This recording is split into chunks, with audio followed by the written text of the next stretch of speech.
রাত ৩টে-৪টে ঘুম ভাঙা কি স্বাভাবিক? কর্টিসল হরমোন কিভাবে ঘুমে প্রভাব ফেলে? মেলাটোনিন কমে গেলে কি হয়?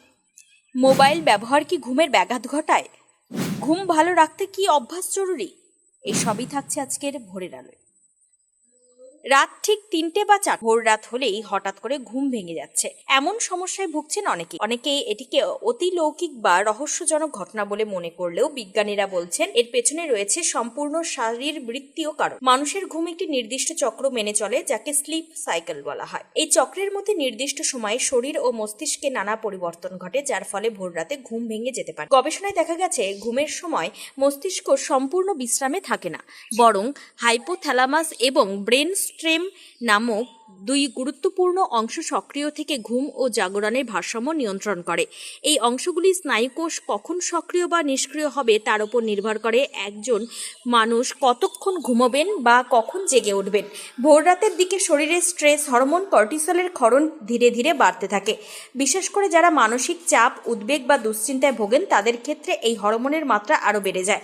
এর ফলে মস্তিষ্কে উত্তেজনার সংকেত তৈরি হয় এবং ঘুম ভেঙে যেতে পারে। পাশাপাশি অ্যাড্রিনালিনের মাত্রাও বাড়লে শরীর জেগে ওঠার প্রস্তুতি নিতে শুরু করে।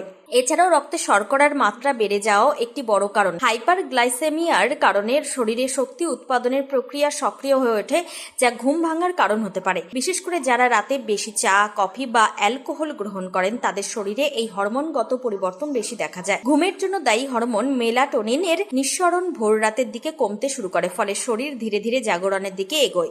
কিন্তু শোয়ার আগে অতিরিক্ত মোবাইল ব্যবহার, দেরিতে খাবার খাওয়া বা ক্যাফেইন গ্রহণ করলে এই প্রক্রিয়ায় ব্যাঘাত ঘটে এবং ঘুমের স্বাভাবিক ছন্দ নষ্ট হয়ে যায়। বিশেষজ্ঞদের মতে এই সমস্যা সমাধানে জীবনযাত্রায় কিছু পরিবর্তন আনা জরুরি। শোয়ার আগে মোবাইল বা স্ক্রিন ব্যবহার কমানো, নিয়মিত ধ্যান বা মেডিটেশন করা এবং শোয়ার অন্তত 2 ঘন্টা আগে রাতের খাবার খেয়ে নেওয়া, এই অভ্যাসগুলি ঘুমের মান উন্নত করতে সাহায্য করতে পারে।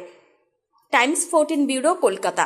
আরও নিত্য নতুন ভিডিও পেতে এবং তথ্য জানতে আমাদের ফেসবুক পেজকে লাইক ও ফলো করে রাখুন। সেই সঙ্গে টাইমস 14 বাংলার ইউটিউব চ্যানেলকে সাবস্ক্রাইব করতে ভুলবেন না।